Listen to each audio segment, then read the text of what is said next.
শ্রোতা বন্ধুরা, আপনারা শুনছেন 91.2 FM রেডিও সুন্দরবন, আর সাথে আমি আছি আরজে রিয়া। এবং আজ চলে এসেছি বিশেষ একটি অনুষ্ঠানে।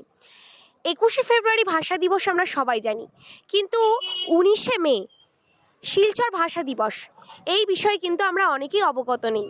তো সেই সম্পর্কেই আমরা জেনে নেব আজ পশ্চিমবঙ্গ বিজ্ঞান মঞ্চের উত্তর 24 পরগনা জেলা কমিটির সদস্য তথা টাকি বিজ্ঞান চক্রের সম্পাদক সম্মানীয় শিক্ষক গৌর বাউলিয়া মহাশয়ের কাছ থেকে।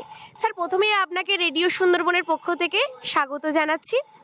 তো এই শিলচর ভাষা দিবস সম্পর্কে যদি আমাদের শ্রোতা বন্ধুদের বিষয়বস্তুটি জানান। হ্যাঁ, আমরা সবাই জানি যেটা 21শে ফেব্রুয়ারি আমরা ভাষা দিবস পালন করে থাকি। এটা কিন্তু আমরা সবাই জানি, কিন্তু তার সাথে এই 19শে মে যে আমরা একটা ভাষা আন্দোলন হয়েছিল সে সম্পর্কে সবাই কিন্তু অবগত নন। আমরা এটা প্রতি বছর পালন করে থাকি। টাকি বিজ্ঞান চক্রের তত্ত্বাবধানে এই শিলচর ভাষা আন্দোলনটা আমরা পালন করে থাকি।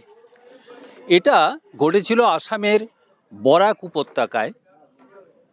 বাংলা ভাষাকে মাতৃভাষা, আমাদের মাতৃভাষা বাংলা, এই বাংলা ভাষাকে আসামের তৎকালীন যে মুখ্যমন্ত্রী ছিলেন তিনি অসমীয়া ভাষাকে সরকারি ভাষা হিসাবে স্বীকৃতি দিয়েছিলেন। কিন্তু বরাক উপত্যকায় যারা বাস করতেন তার বেশিরভাগ ছিলেন বাঙালি, যারা বাংলা ভাষাকে, তাদের মাতৃভাষাকে সরকারি ভাষার স্বীকৃতি দিতে তারা আন্দোলন শুরু করেন যে এই ভাষাকে সরকারিভাবে স্বীকৃতি দিতে হবে। তো সেই আন্দোলনটা শুরু হয়েছিল 10ই মে থেকে, কিন্তু এইটা গড়াতে গড়াতে চলে আসে 19শে মে। এই 19শে মে আসামের শিলচর স্টেশন লাগোয়া অঞ্চলে এই আন্দোলনটা তারা শুরু করে। সকাল থেকে আন্দোলনটা চলতে থাকে, বেলা যত বাড়তে থাকে আন্দোলনের তীব্রতা তত বাড়তে থাকে। আসাম পুলিশ এই আন্দোলনকারীদেরকে সেই সময় সেখান থেকে ধরে তারা প্রিজন ভ্যানে তুলে তারা নিয়ে যাওয়ার চেষ্টা করে।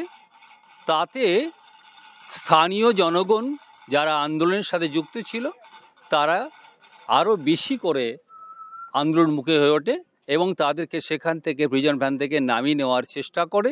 ফলত যারা নিয়ে যাওয়ার চেষ্টা করছিলেন তারা কিন্তু পিছু হটে সেখান থেকে পালিয়ে যান। এরপরে আধা সামরিক বাহিনী এসে তারা এই বেধড়কভাবে মারধর শুরু করেন এবং যারা এই আন্দোলনে অংশগ্রহণকারী ছিল তাদেরকে তাদের উপরে একটা গুলিবর্ষণ তারা করেছিল। সেই সময় সেই গুলিতে 11 জন, 9 জন সেখানে স্থানীয় ওখানেই শহীদ হয়েছিল, আর 2 জনকে তারা ধরে নিয়ে যায় এবং নিয়ে গিয়ে হসপিটালাইজ করে। সেখানে আরও 2 জন, মোট 11 জন শহীদ হয়েছিল। তো মাতৃভাষাকে স্বীকৃতি দেওয়ার জন্য এই যে আন্দোলন, মাতৃভাষা আমরা জানি মাতৃদুগ্ধ, সেই মাতৃভাষাকে স্বীকৃতি দেওয়ার জন্য এই যে জীবন উৎসর্গ করা, এটাকে স্মরণীয় করে রাখার জন্য আমরা এই মাতৃভাষা দিবসটাকে 19শে মে পালন করে থাকি। আমরা বিশেষ করে বিজ্ঞান মঞ্চের তরফ থেকে প্রতি বছর পালন করি এবং 21শে ফেব্রুয়ারির সাথে সাথে আমরা পালন করি। খুব সুন্দরভাবে উনি বুঝিয়ে দিলেন যে শিলচর ভাষা কি এবং এর তাৎপর্য কি। শহীদ হয়েছিল যারা, তাদেরকেও তিনি তাদের কথা উল্লেখ করলেন। স্যারকে অনেক অনেক ধন্যবাদ বিশেষভাবে আমাদেরকে সময় দেওয়ার জন্য। আর শ্রোতা বন্ধুরা, আপনারাও সাথে থাকুন, শুনতে থাকুন 91.2 FM রেডিও সুন্দরবন। নমস্কার।